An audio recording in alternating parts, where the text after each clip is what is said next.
Like a lot of people, I've really struggled with reading this year. Whereas once the words just seemed to flow off the page and straight into my brain, now a connection is broken somewhere. I've been distracted and anxious, picking up books that I think will suit my mood and then putting them down again after a few dozen pages because they don't immediately fix me. This slowdown in my reading has bothered me a good deal. Another item on the list of things that I worry about but can't control. There are a few books that I have still been able to get properly stuck into though, and almost all of them are whodunits. There's something uniquely comforting, I think, about the rhythms and patterns of a classic detective story from the 1918 to 1939 period, and those are the ones that I've gravitated towards in 2020. And I'm not alone in this. Booksellers have noticed even more Agatha Christie's flying off their shelves than usual.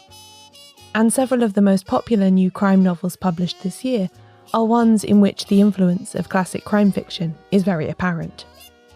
The beloved conventions of Golden Age detective fiction were formed in the wake of global traumas, namely the First World War and the flu pandemic that followed it.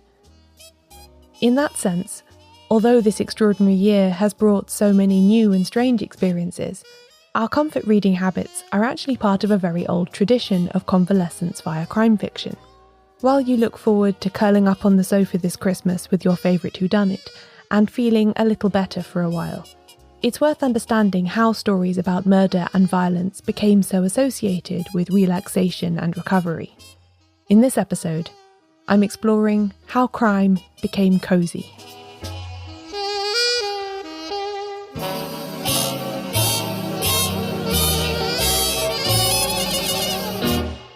Welcome to Shedunnit. I'm Caroline Crampton.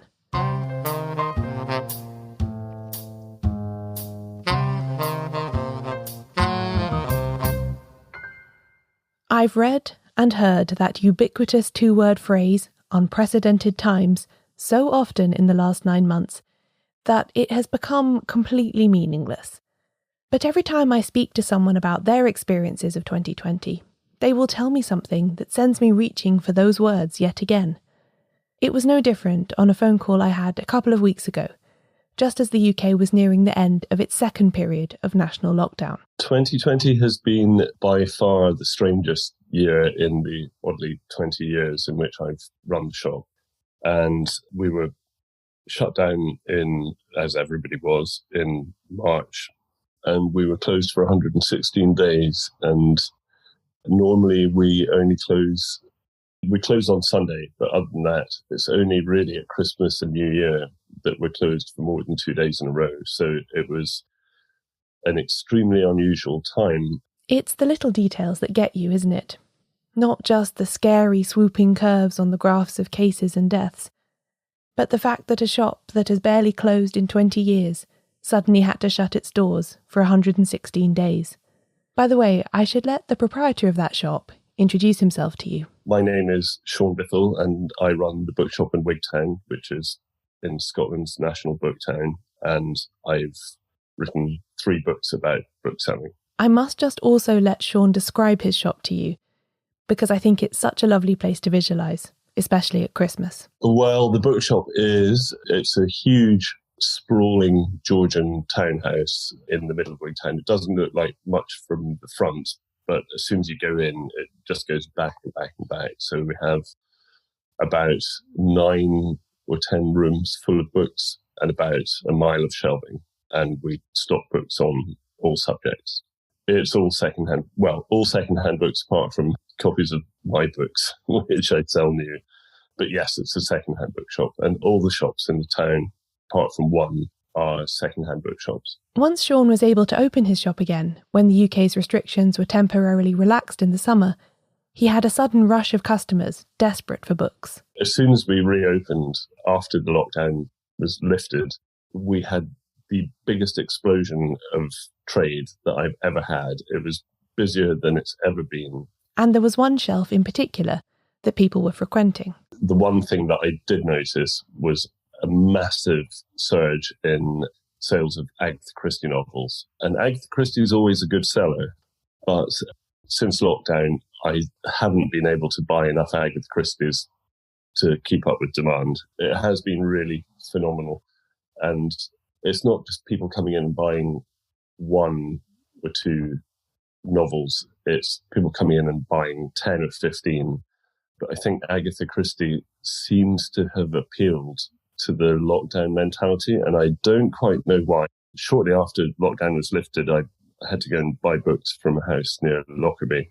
And thankfully, there was just about every Agatha Christie novel ever written there. So that was about 2 days after the lockdown was lifted. So I brought them back, priced them up, put them on the shelves, and the whole lot went within, I would say, a week. This is one of the main ways that Sean gets hold of the second-hand books that he stocks in his shop, via house clearances. Normally, for me, the best deals are deals where somebody, and it's a really sad thing to say, but where somebody's died and the house has to be sold and the collection of books, the library, has to go and they just want rid of the lot. So, yeah, that's normally how I get hold of my stock. And I suppose it's probably about one day every 10 days, I get called out to a house and have to clear the books. So Sean does a lot of these melancholy trips to clear out books. And there are certain trends that he's picked up in the years that he's been doing it. There are things that you find in almost every house clearance, and Agatha Christie is one of them. And it's just because she was so enormously popular in her day and has never really gone out of fashion. I think she's, if you look at the TV dramatizations of her books, they've almost been incessant since she died. So I'll never turn down Agatha Christie books because I just know I can sell them almost instantly. And in Scotland, there's always Walter Scott's Waverley novels too, except Sean isn't quite so pleased to see those, because they're impossible to sell, apparently.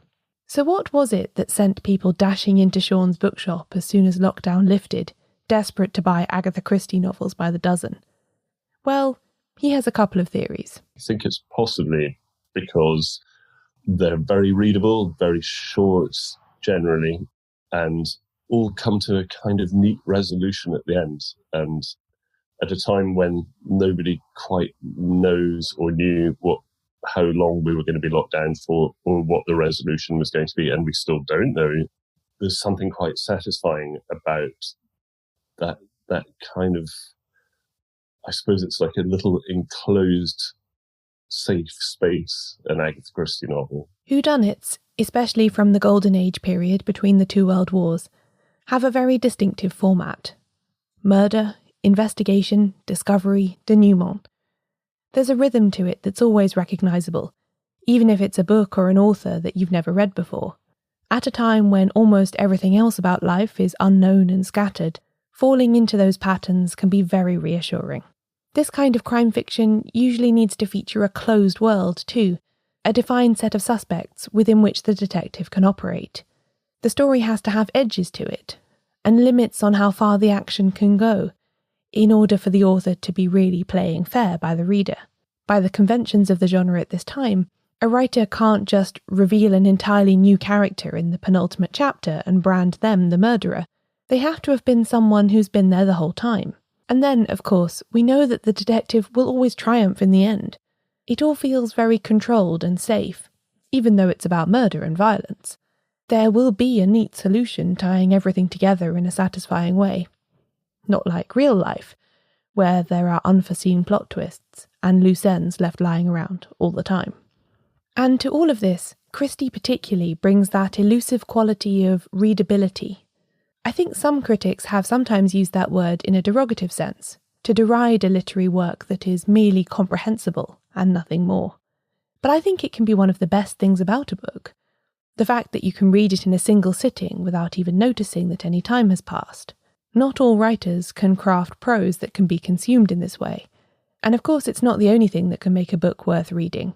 But in Christie's case, she turned out book after book after book that unspools so easily in the mind that the reader barely notices the pages turning beneath their fingers.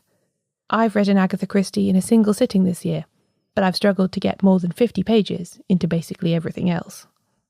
I also think that the reassuring predictability of crime fiction from this period has a lot to do with its associations with Christmas. On the surface, the two shouldn't go together at all. Why would we want to read stories about death and deceit at a time of year that's supposed to be all about comfort, joy, and goodwill? Corpses should have no place in that. But that contrast is key.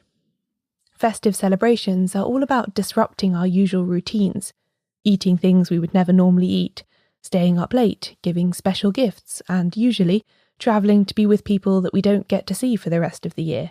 After days of coping with your extended family and catering for 12 people at every meal, cracking open a whodunit before you fall asleep can feel like settling into a nice warm bath.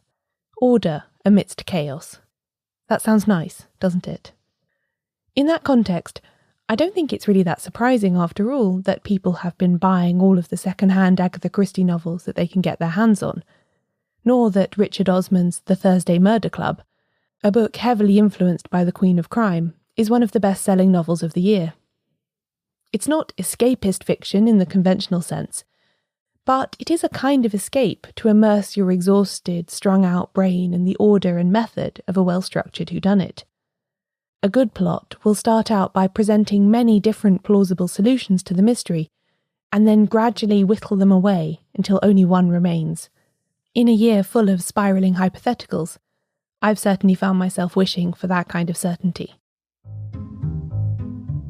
After the break, a century of comforting crime fiction.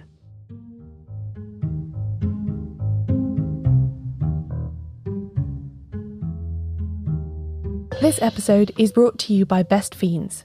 It's a really casual mobile puzzle game that anyone can play, and you can play as much or little as you like and still enjoy it. I've read a lot of crime fiction this year, but I've also played a lot of Best Fiends. I have finally beat level 750, which is a milestone I've been reaching for a long time and that I'm very pleased with. The game gets updated every month with new levels, so it's always evolving and adding new puzzles and exciting side quests. There's some great holiday-themed stuff on there at the moment. And as you progress through each level, you collect new characters and add them to your team for future challenges. And now that I've been playing all year, I'm really quite pleased with the squad of fiends that I've put together. I think any Shedunnit listeners who love solving puzzles will get a lot out of this game. You can engage your brain with fun puzzles and collect tons of cute characters while also enjoying the brightly coloured visuals. Trust me, with over 100 million downloads, this 5-star rated mobile puzzle game is a must-play. You can download Best Fiends free on the Apple App Store or Google Play. That's friends without the R, Best Fiends. The idea of crime fiction as a kind of salve for a scattered mind is not a new one. We didn't suddenly discover it in 2020, although it has certainly been greatly in evidence this year. In fact, I've really been telling this story the wrong way round. It wasn't that detective novelists in the 1920s wrote crime novels that readers then found comforting. People needed comforting things to read, so more and more crime novels were written. The traumatic events of the First World War created a population that by 1918 was dazed and exhausted, more in the mood for light-hearted distraction than heavyweight intellectual pursuits. By the early 1920s, crossword puzzles, jigsaws, treasure hunts and word games were suddenly all the rage, with people throwing themselves into anything that could keep them pleasantly occupied and engaged for a while. I expect lots of us might recognise this desire for inconsequential diversions from 2020 too. I don't think it's a coincidence that simple but absorbing pastimes like baking bread, taking part in quizzes and doing puzzles have been popular this year. At the same time as the puzzle craze was gripping people after the First World War, the detective novel was evolving. It was moving away from the dashing, melodramatic, thrilling stories made popular by Arthur Conan Doyle and others at the end of the 19th century, and turning towards what critic Stephen Knight has aptly dubbed the clue puzzle format. Anyone with enough skill and persistence can win a crossword competition in a newspaper, and the new breed of fictional detectives follow clues that are also made available to the reader, rather than relying on their own omniscient intelligence as Sherlock Holmes had done. The puzzle craze had spread to crime fiction too, and people couldn't get enough of it. Although Agatha Christie's The Mysterious Affair at Styles from 1920 is sometimes cited as the book that kicked off the so-called golden age of detective fiction, I think it's worth looking back to 1913 and Trent's Last Case by E.C. Bentley as an origin point too. Bentley set out to, quote, write a detective novel of a new sort, and he includes a lot of very recognisable tropes in pursuit of that aim. His central character, Philip Trent, is a journalist turned amateur sleuth, and the murder victim is a millionaire who nobody likes very much. The action takes place at a rural country house. There are perfect alibis, servants and friends who have quarrelled with the dead man, a conveniently closed circle of suspects, and so on, and so on. But the most significant thing about Trent's last case is that Bentley is making fun of the idea that a detective can be all-knowing and infallible in the manner of Sherlock Holmes. His sleuth tries very hard and follows all the clues, yet still draws the wrong conclusions, raising the question always to the reader, can you do better? After going through a devastating world war and then a horrific global flu pandemic, bereaved people were tired of the idea that there were definitive answers to big questions or some kind of preordained order to events. Although published just before the First World War, Trent's last case really laid the foundation stone upon which the likes of Agatha Christie, Dorothy L. Sayers and Anthony Berkeley would build. It was largely in recognition of this achievement that Bentley was invited to become a member of the Detection Club upon its formation in 1930, and then to succeed G.K. Chesterton as its president after the latter's death in 1936. Trent's last case was, in a sense, the beginning of it all.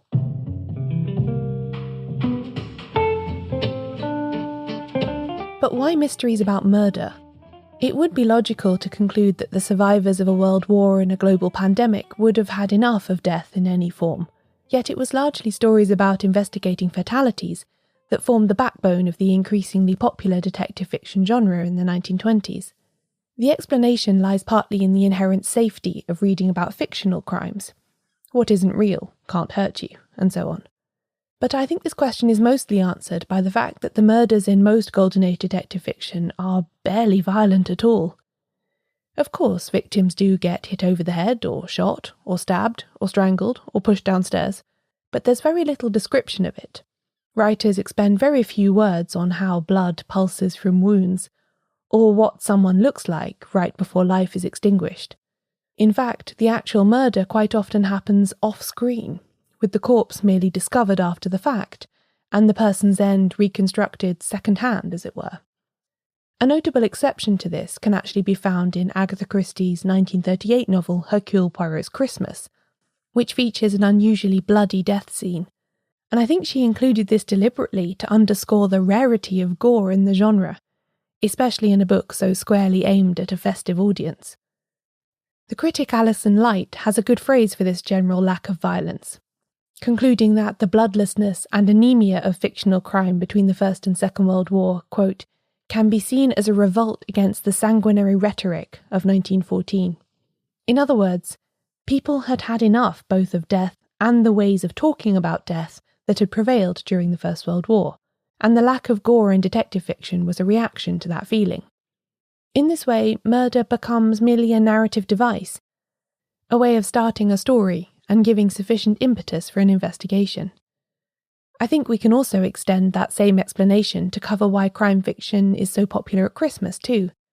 It's a time of year that is not traditionally an especially bloodthirsty one, but one at which broadcasters compete for our attention with darkly rendered crime fiction adaptations. And during her lifetime, Agatha Christie used to prop up a large segment of the publishing industry with her tradition of a best-selling Christie For Christmas.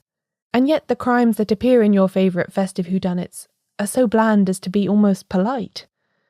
Nobody wants to read about or indeed see a Christmas tree decorated with splashes of blood, but we are perfectly in the mood for an investigation that is just distracting enough to mean that we don't have to think about anything else for a while. In her 1991 book Forever England, Alison Light expands on this theory of crime fiction as a literature of convalescence.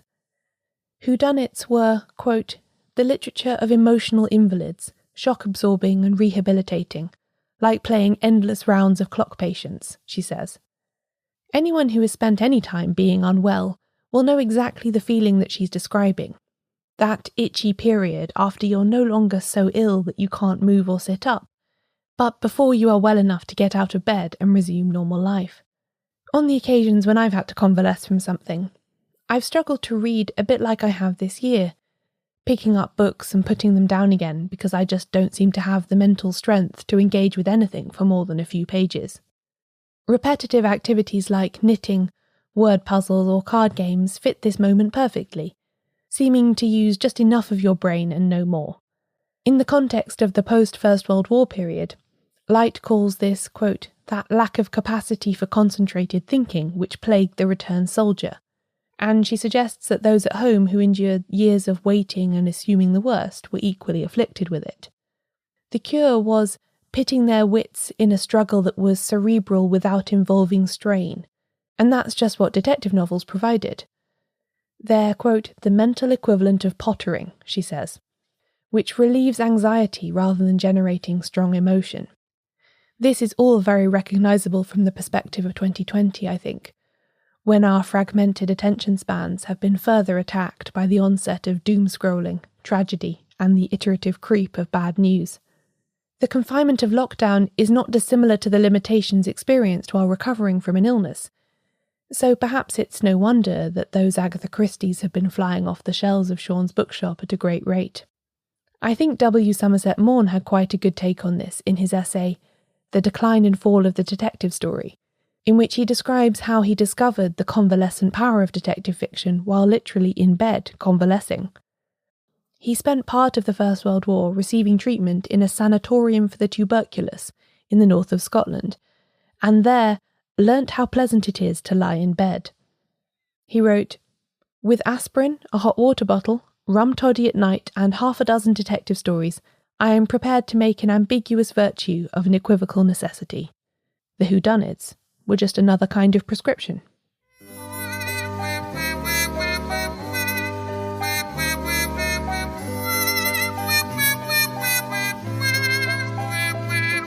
The classic whodunit, then, was formed by a moment when people were hurting and distracted, desperate for something that could take them out of themselves for a while. And that's why I think their popularity has been renewed once again this year, when many of the same feelings of anxiety and exhaustion have surfaced. People have been using these books as a healing balm for 100 years. There's something very reassuring about being part of that tradition, knowing that plenty of readers before you have also used stories about people in the 1930s bumping each other off in exotic ways because of esoteric wills to escape from their problems for a bit.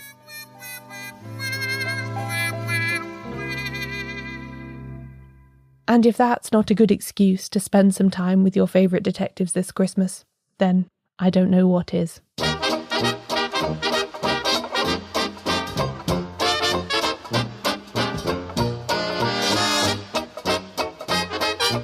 This episode of Shedunnit was written and narrated by me, Caroline Crampton, and edited by Euan MacAleece. Thank you very much to Sean Bithell for joining me. You can find links to his books and more information about this episode at shedunnitshow.com/A Christie For Christmas. I provide transcripts for every episode of the podcast too. Find them at shedunnitshow.com/transcripts. This is the last episode of the podcast that I'm making this year, and I'd like to thank you all for listening and supporting me throughout 2020.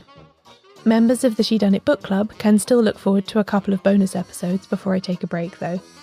And if you're listening to this on the day that it comes out, the Shedunnit shop will still be open for orders for one more day before closing on the 17th of December. There's still a selection of mystery-related gifts on offer if you're in the market for some last-minute presents or just looking to treat yourself, and all proceeds go towards supporting the podcast in 2021. That's it from me here though. I'll be back with another episode in January.